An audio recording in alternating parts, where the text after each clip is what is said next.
Namaste, Jay Bhanu. I say that casteism is an anti-Hindu propaganda. Casteism, I say, is an anti-Hindu propaganda.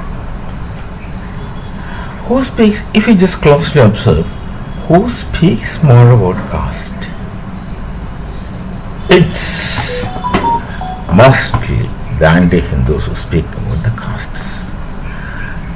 And they are all out going to uplift the so-called downtrodden castes. Not downtrodden ones, but they say that somebody is low and somebody is high.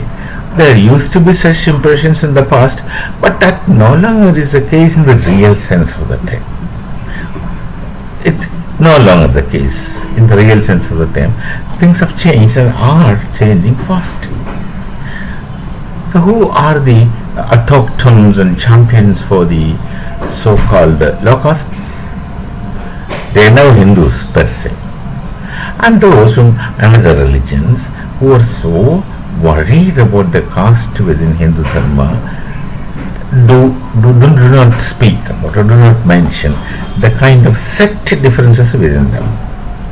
The kind of sect differences within them. It speak about caste. Suppose we agree, at least for the sake of argument, say there is caste. Of course, I personally believe that there is caste and it's withering away, it's withdrawing actually. It's much powerless these days. And of course, it takes a little more time. It will wither away. It will be practically it's non-existent. For argument's sake, let's say there is caste. Now, let me equally say, in other religions, are there no sects? Are there no sects? There are sects.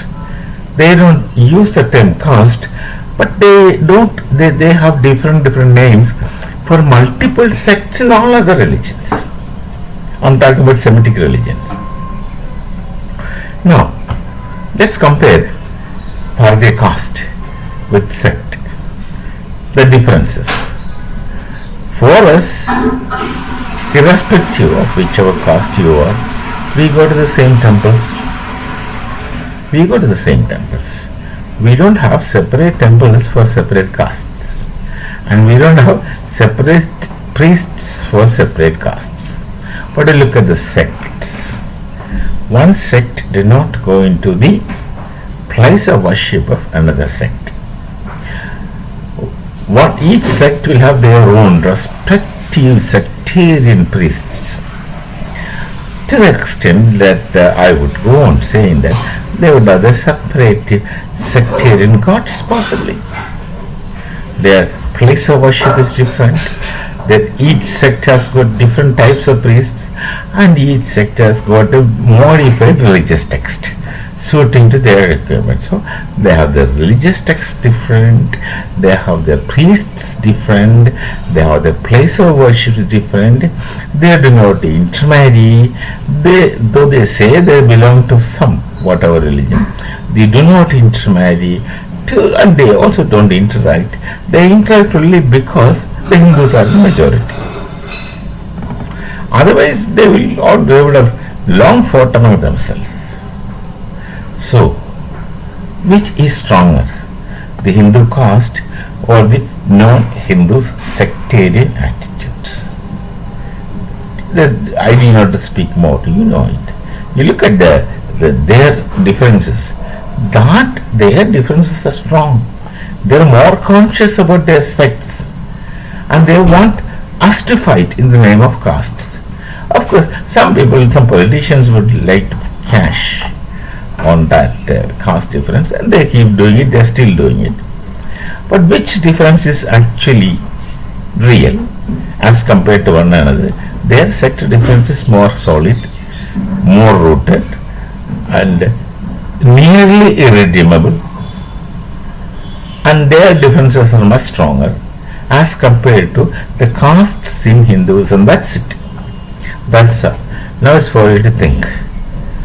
Please do think about the differences between a caste concept and a sect concept, and you will immediately understand that concept and sect differences are much harder, much stronger, and much fundamental as compared to the caste within Hindu Dharma. That's all. We just think about it. Till we meet again. Namaste. Jai Bharat. Jai Shri Ram.